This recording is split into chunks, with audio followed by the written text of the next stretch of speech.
So as you can see, the background is still the same. Basically, this is actually where I shoot my videos normally.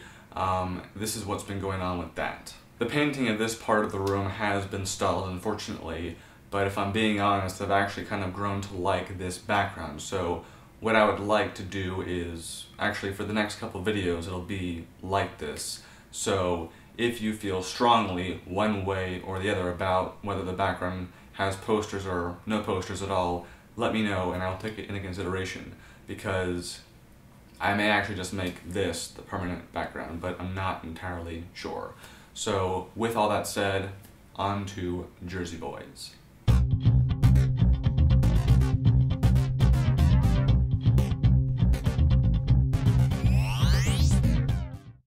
Jersey Boys.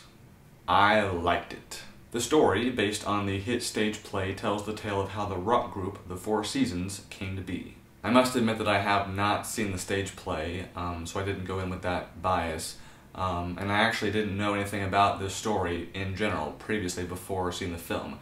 So I went into this film looking for an education, and I got one. Every band, no matter how long or short-lived the experience is, has a story.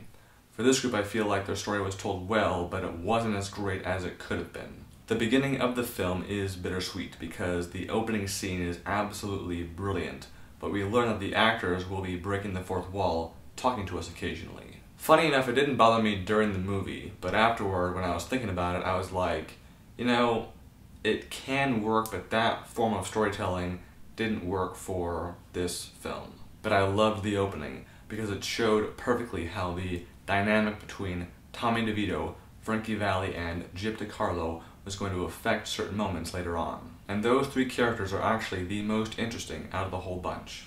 DeVito is a loyal friend but has money borrowing problems. Valli has a voice that can melt chocolate, but he is neglectful of his family. And Gyp is simply too nice and patient, but he's one hell of an ally.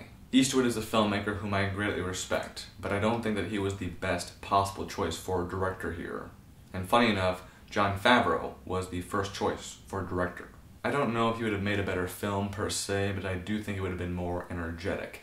And in general, I feel like I got a decent history about this group, but there were a couple plot lines that were not emphasized nearly enough. There's one scene between Valli and one of his daughters which wasn't nearly as impactful as it should have been, mainly because we hardly ever see or hear from the family. And then there's a scene later on where the shit hits the fan about money owed, and Nick Massey goes off about DeVito, but once again we don't have enough contextual history to really feel the impact of the words. It's also a pretty slow movie just in general, but I did really enjoy all of the musical performances.